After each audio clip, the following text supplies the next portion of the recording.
Ashama akka mooltan kabajamtoota hordoftoota caffee miidiyaa oduu wixataarraa isin biraan ga'uuf qabannee dhiyaannee jirra. Hanga xumuraatti nu hordofan affeerraa keenya.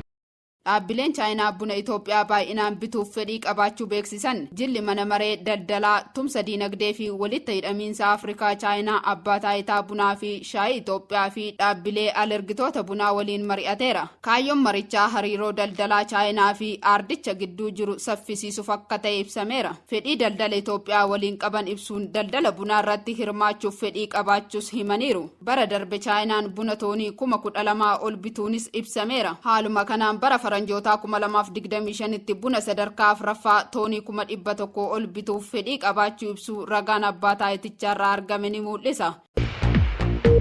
Dhaabbileen Riippaabilikii Cheek carraalee fooyya'insa diinagdee gooroon argamanitti akka fayyadaman gaafatame. Fooramiin biizinasii Itiyoo Cheek Finfinneetti gaggeeffameera. Fooramicha irratti ministeerri deetan ministeera dhimma alaa ambaasaaddar Burtukaan Ayyaanoo Itoophiyaan biyyoota guddina saffisiisaa galmeessisaa jiran keessaa tokko ta'uu ibsan. Hanqina sharafa alaa, rakkoolee hojimaataa furuun hojiilee biizinasii saffisiisuu fi investeeroota alaa hawwachuuf tarkaanfiiwwan mootummaan fudhataman investeerootaaf haala mijataa kan uumu waan ta'eef dhaabbileen Riippaabilikii Cheek carraalee fooyya'insi diinagdee gooroo taasifameen argaman irratti akka fayyadaman waamicha dhiyeessanii jiru. Itoophiyaan oomishaalee akka bunaa, abaaboo, huccuuwwanii fi gogaa gara biyyattiitti erguun biyyattiirraa immoo galteewwan industirii fi maashinaroota kan galchitu ta'uu yaadachiisan. Walta'iinsa diinagdee biyyoota lameenii gidduu cimsuuf dameewwan maanufaakcharingii, teekinooloojii, qunnamtii odeeffannoo, qorichaalee, qonnaa fi industirii irratti walitti dhiyeenyaan hojjechuun barbaachisaa ta'uu dubbatan. Ministeerri muummee itti aanaa fi ministeerri dhimma hojjetaa fi hawaasummaa Riippaabilikii Cheek Maariyaan Juureeskaa gama isaaniin fooyya'insi diinagdee gooroo Itoophiyaan gaggeessaa jirtu bu'aa qabatamaa agarsiisaa jiraachuu hubachuu himaniiru. Hariiroo diinagdee biyyoota lameenii gidduu jiru cimsuuf kutannoo qabaachuu ibsi ragaa ministeera dhimma alaarraa argames ni mul'isa.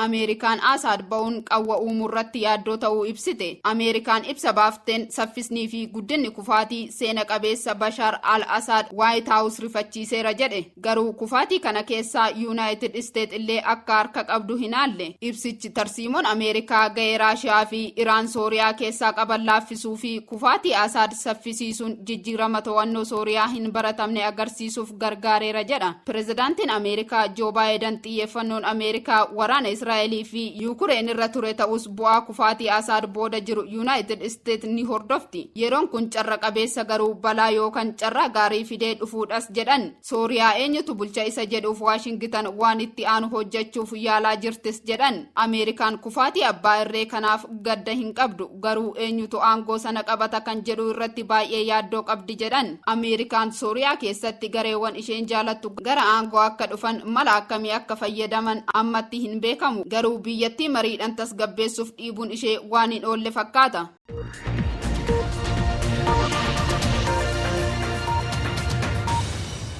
Egaan kabajamtoota hordoftoota caffee miidiyaa oduu wixataarraa keenya kana fakkaata ture. Hanga xumuraatti nu hordofuu keessaniif galatoomaa jechaa qophiilee caffee miidiyaa afaan waliin turtii gaarii.